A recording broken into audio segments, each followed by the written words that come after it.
Masih di Sapa Indonesia Malam, Saudara, anggota Komisi 3 DPR RI Arteria Dahlan menyebut semua pihak yang membocorkan transaksi mencurigakan 349 triliun rupiah bisa diancam pidana penjara paling lama 4 tahun.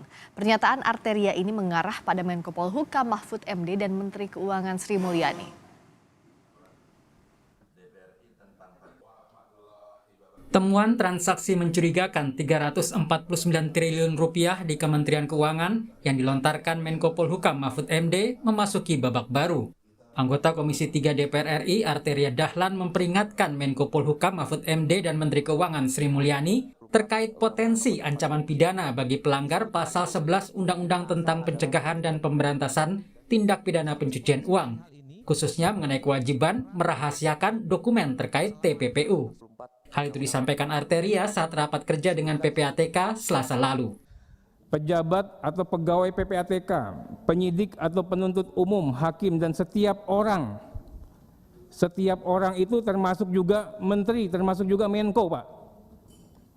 Ya, yang memperoleh dokumen atau keterangan dalam rangka pelaksanaan tugasnya menurut undang-undang ini, wajib merahasiakan dokumen atau keterangan tersebut. Sanksinya, Pak, sanksinya setiap orang itu dipidana dengan pidana penjara paling lama 4 tahun. Ini undang-undangnya sama, Pak. Ini serius. Dalam rapat itu, Kepala PPATK Ivan Yustiavandana kembali menegaskan transaksi 349 triliun rupiah itu adalah tindak pidana pencucian uang dan tidak semuanya terjadi di Kementerian Keuangan. Ini kita tidak semuanya bicara tentang tindak pidana yang dilakukan oleh Kementerian Keuangan. Tapi ini bukan di Kementerian Keuangan, tapi terkait dengan tugas pokok dan fungsi Kementerian Keuangan sebagai penyidik tindak pidana asal. Itu kebanyakan terkait dengan kasus impor-ekspor, kasus perpajakan. Sebelumnya, Menko Polhukam Mahfud MD kembali menegaskan laporan transaksi mencurigakan 349 triliun rupiah bukanlah tindak pidana korupsi, melainkan tindak pidana pencucian uang dan melibatkan pihak di luar Kementerian Keuangan. Ini adalah laporan pencucian uang.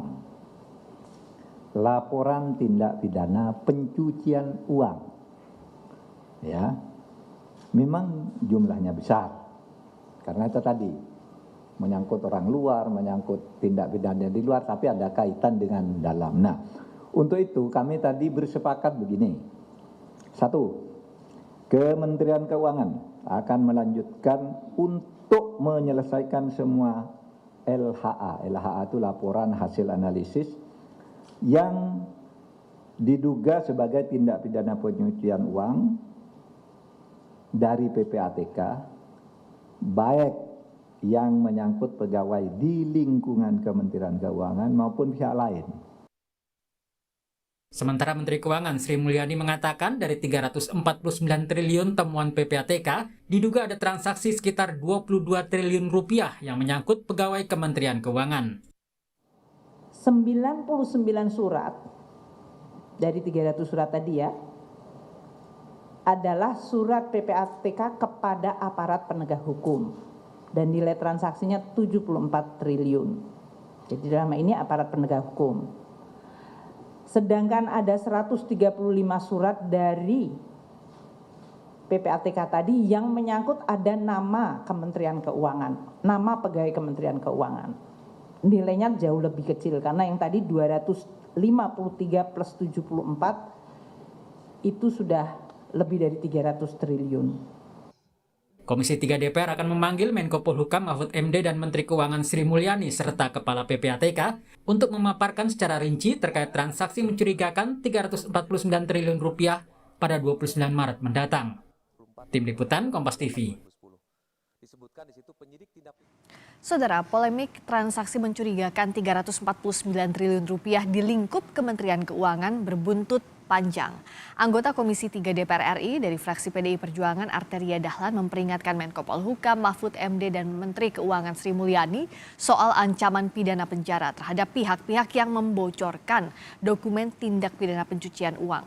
Mengapa diarahkan sampai ke sana? Kita akan tanyakan langsung kepada anggota Komisi 3 DPR dari fraksi Partai Nasdem, Taufik Basari.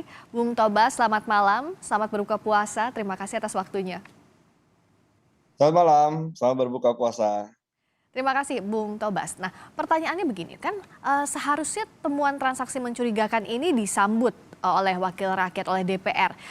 Pertanyaan yang banyak muncul sekarang, kenapa malah ada peringatan soal ada unsur pidana loh untuk pembocor dokumen TPPU, Bung Tobas? Ya, kita di DPR sangat menyambut upaya untuk membongkar dugaan tindak pidana pencucian uang yang terjadi di Indonesia, ya.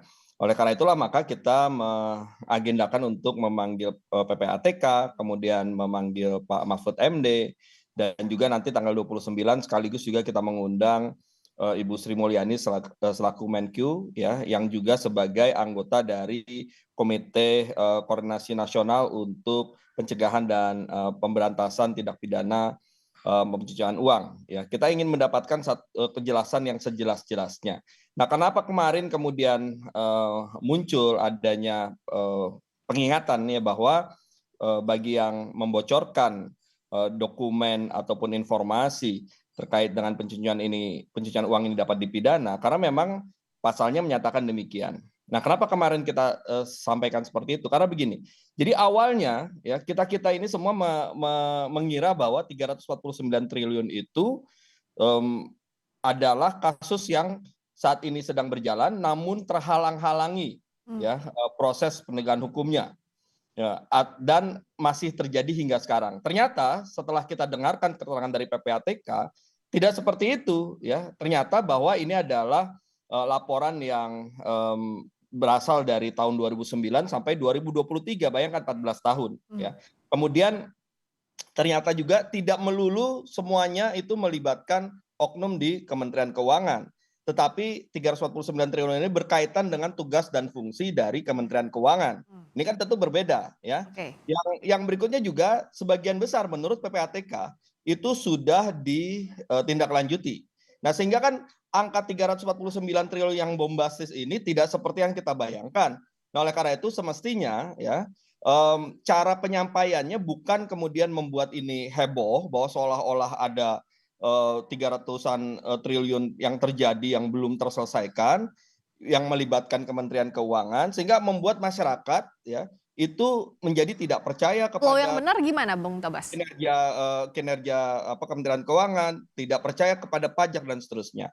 Nah, ini yang nanti akan kita minta jelaskan pada tanggal 29 Maret 2023 ya, dengan adanya Pak Mahfud di situ, ada Bu Sri Mulyani di situ, ada PPATK di situ. Kita minta semua dijelaskan sejelas-jelasnya apa yang kemudian menjadi laporan atau catatan terkait dengan 349 triliun ini, supaya masyarakat menjadi jelas dan pemahaman masyarakat tidak kemudian liar kemana-mana ya, yang akan justru merugikan upaya kita untuk menelusuri tindak pidana pencucian uang yang terjadi. Ini kan memang ada mekanisme yang berlangsung. Kita ingin meletakkan itu sesuai dengan koridornya supaya optimal upaya kita untuk memberantas dan mencegah tindak pidana pencucian uang. Yang dianggap tidak tepat ini langkahnya Pak Mahfud begitu untuk Ya, follow up jadi ini di awal atau gimana? Ya, betul. Jadi jikapun kita ingin menyampaikan warning ya bahwa ada tindak pidana pencucian uang, maka penjelasannya harus clear ya.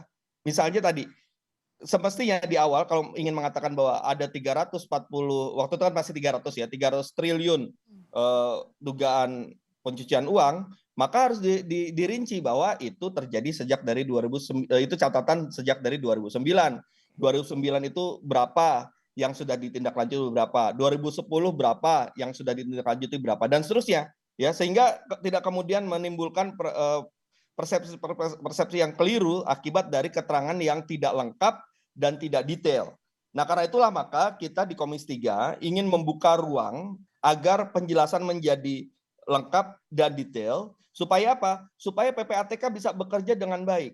Kenapa kita penting untuk mendukung agar PPATK bisa bekerja dengan baik? Karena begini, kerja PPATK itu intelijen keuangan. Oke. Dia tidak bisa kemudian bekerja di ruang yang terbuka. Apa yang menjadi tugas dari PPATK? Tugas PPATK adalah dia melakukan kajian, analisis atas transaksi keuangan yang terjadi di Indonesia. Kemudian jika ditemukan transaksi yang mencurigakan, maka dianalisis kembali untuk kemudian disampaikan kepada pihak-pihak terkait. Pihak-pihak terkait ini misalnya, ya, apabila dia sudah menemukan bukti permulaan yang cukup, maka diserahkan kepada aparat penegak hukum. Apabila kemudian butuh ada penelusuran lebih lanjut, diserahkan kepada kementerian lembaga terkait, ya, untuk melakukan penelusuran lagi, pengawasan dan seterusnya. Apabila terkait dengan pola yang harus kita perbaiki, maka disampaikan sistem apa yang kurang dan kemudian kita lakukan reformasi terhadap sistem tersebut. Oke, jadi bukan kan di permukaan dengan publikasi yang jadi harus diarahkan agar kerja PPATK jadi betul-betul efektif dan makanya nanti akan dipanggil begitu. Tapi terlepas dari klarifikasi, kenapa kemarin sampai di-mention begitu oleh Bung Arteria, oleh Komisi 3 DPR RI bahwa ada kemungkinan unsur pidana loh yang di-mention Menko, merujuknya ke Pak Mahfud atau Menteri Keuangan karena yang berbicara soal 349 triliun ini. Kenapa sampai ditarik jauh ke situ? Ada kemungkinan unsur pidana loh begitu, Bung Tobas? Ya, karena begini, di dalam pasal 11 ya Undang-Undang tindak pidana pencucian uang itu disebutkan bahwa pejabat atau pegawai PPATK, penyidik, penuntut umum, hakim, dan setiap orang yang memperoleh dokumen atau keterangan dalam rangka pelaksanaan tugasnya menurut undang-undang ini wajib merahasiakan dokumen atau keterangan tersebut kecuali untuk memenuhi kewajiban menurut undang-undang ini. Nah, ayat 2-nya disebutkan setiap orang yang melanggar ketentuan tersebut ya dipidana dengan pidana penjara paling lama 4 tahun. Di ayat 3 ya disebutkan pengecualian. Ya, ketentuan sebagaimana dimaksud pada ayat 1 tidak berlaku bagi pejabat atau pegawai PPATK, penyidik, penuntut umum, dan hakim jika dilakukan dalam rangka memenuhi kewajiban sesuai dengan ketentuan perundang-undangan. Artinya apa? Yang bisa mempublikasikan sebuah dugaan tindak pidana pencucian uang itu adalah aparat penegak hukum dalam rangka penegakan hukum. Oke. Kalau kemudian belum sampai ke sana, maka data tersebut, dokumen tersebut, informasi tersebut bisa disalahgunakan bagi orang-orang tertentu untuk melakukan misalnya menekan, memeras, menjatuhkan seseorang apabila belum sampai pada penegakan hukum. Oleh karena itulah maka ya jangan kemudian kita menyampaikan suatu hal yang masih prematur atau masih belum jelas, ya sebaiknya dijelaskan dulu, dikelirkan dulu, dipilah-pilah, disampaikan. Nah, mana yang dia kemudian berbentuk pada proses yang akan berujung pada penegakan hukum, itulah yang kemudian disampaikan, kita kejar dan kita kawal sehingga ada penegakan hukum yang berjalan. Dan ini nanti yang akan dikejar untuk tanggal 29 saat memanggil Menko Polhukam nanti? Betul, dan itu pasti akan kita kejar apabila ada upaya penegakan hukum yang terhalang-halangi, ada upaya penegakan hukum yang tidak berjalan, ada sistem yang kemudian tetap membuka peluang terjadi pencucian uang yang harus kita perbaiki. Nah, itu nanti yang akan saya bayangkan menjadi rekomendasi dari hasil pertemuan kita pada tanggal 29 Maret 2023 tersebut. Semoga tujuan rekomendasinya nanti tercapai ya setelah pemanggilan. Jadi ada kesepahaman antara eksekutif dan juga legislatif terkait hal ini. Terima kasih Bung Tobas, anggota Komisi 3 DPR RI dari fraksi Nasdem, Taufik Basari. Terima kasih sudah bergabung di Sapa Indonesia Malam. Selamat malam.